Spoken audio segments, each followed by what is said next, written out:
When you look at the ortho-Ebola virus Zaire, the strain most of us know as Ebola, you're looking at one of Earth's most efficient biological killers.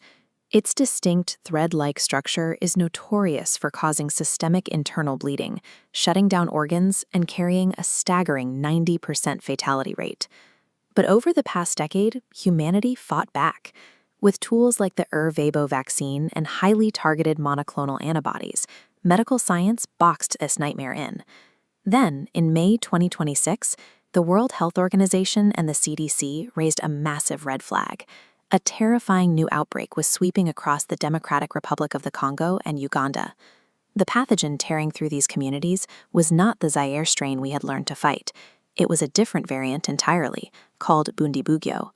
Bundibugyo kills roughly 30 to 50% of the people it infects, less than half the mortality rate of its cousin. Yet epidemiologists look at this variant and see a far greater threat for a global pandemic. In the brutal math of viral epidemiology, extreme lethality is a built-in limitation. A virus leaving its host alive a little bit longer is uniquely equipped to walk out of an isolated village and board a plane.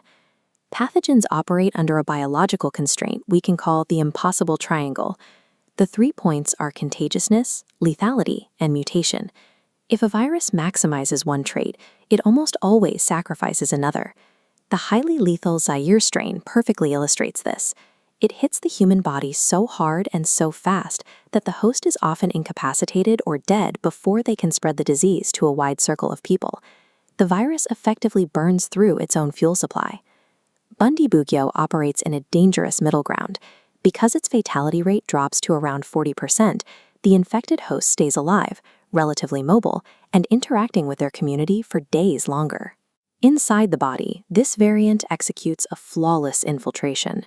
It actively tricks the immune system's first responders, macrophages and dendritic cells, into swallowing it whole. Instead of being destroyed, the virus survives and multiplies right inside the very cells meant to kill it. Because it suppresses the body's alarm bells, it takes much longer for the immune system to panic and trigger a fatal cytokine storm. During that delayed reaction, which can stretch into a 21-day incubation period, the host walks around shedding the virus without showing obvious signs of severe illness.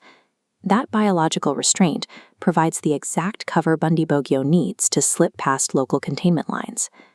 We saw this theory become reality in the spring of 2026. A massive gold rush in the Ituri province drew thousands of miners to the border of the DRC and Uganda, leading them to carve open pit mines directly into the rainforest. Tearing down that canopy destroyed the natural habitats of local wildlife, particularly fruit bats.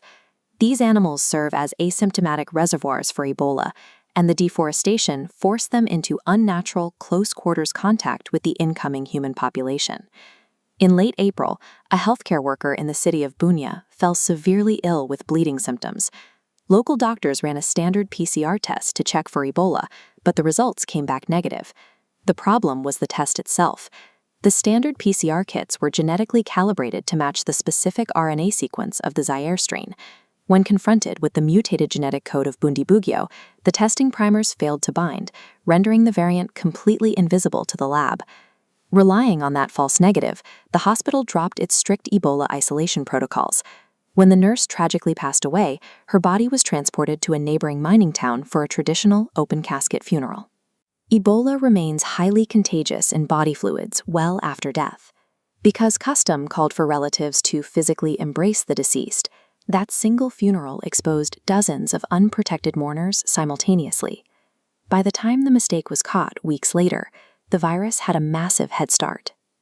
The combination of ecological disruption, blind spot diagnostics, and delayed containment turned a localized infection into a rapidly moving crisis that easily crossed the Ugandan border. When an outbreak of this scale happens, the immediate public expectation is simple: deploy the vaccines. We have an Ebola vaccine, so why couldn't health organizations just use it?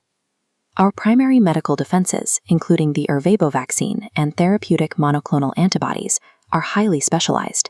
They were engineered in laboratories to target the exact geometric shape of the Zaire strain's surface glycoproteins, but Bundibugyo is genetically distinct.